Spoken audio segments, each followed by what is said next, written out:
Greetings and welcome to The Contracting Guy. I am The Contracting Guy, and today I want to know, is your baby ugly? You know, that phrase is often used when a consultant or advisor talks to someone who has intense ownership of their goods or services or product. Let me give it by way of an analogy. A number of years ago, my son went to see my sister and her new child. And all was well, and there was great harmony amongst the family until my son said, "Her head is big."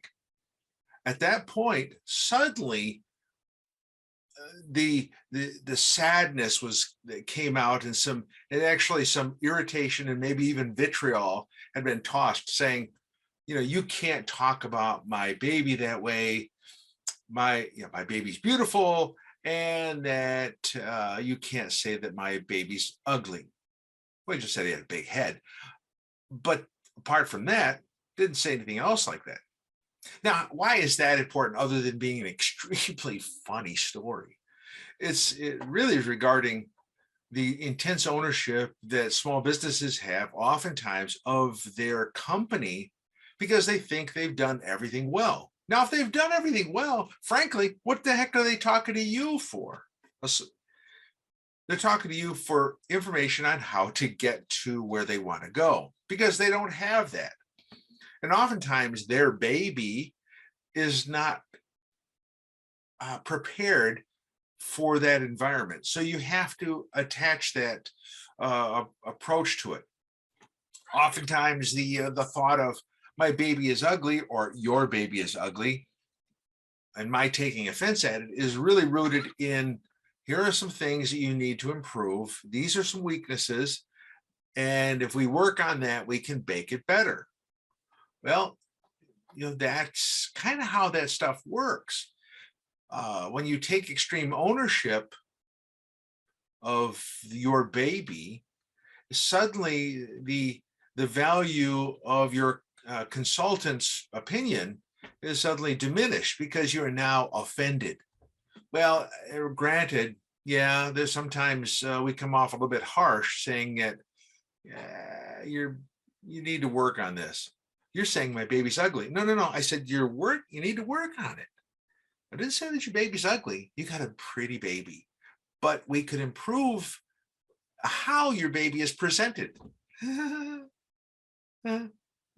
So with that is an important thing to take away if you're a small business, is recognize you go to somebody for help, they're going to give you help. Sometimes it's not polished enough for you, or it's not shined enough for you.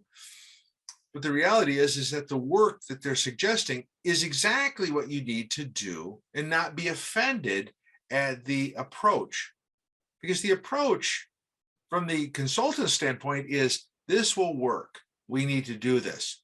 So once you kind of strip off the veneer of being butthurt, you need to now look at what they're saying and actually approach it in a reasonable fashion under their direction or guidance. Even if you're taking the approach of, I'm going to listen to multiple consultants, chances are you're going to find 2 or 3 that are just going to tell you like it is. And frankly, they ought to do that. Now, that would be a horrible disservice if they sugar-coated a problem. What they need to do is kind of point it out and excise it. So takeaway for small businesses, take the counsel, listen to what they have to say, and apply the learning. For consultants and such,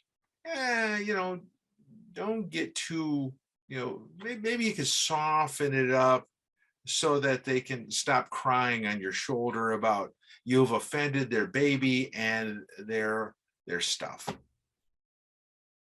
If I had my druthers, I'd probably tell the small business to suck it up, buttercup, and understand this is where you want to go. Now, you might lose clients that way, but at least I'm able to sleep at night knowing that I gave you good information about what to do and how to do it. With that being said, this is the Contracting Guy. I'm out. Contracting Guy here. Thank you for watching the video, and thank you for being part of the Contracting Guy family. If you would, support the channel by like, subscribe, and share with others. That would be wonderful. This is the Contracting Guy. I'm out.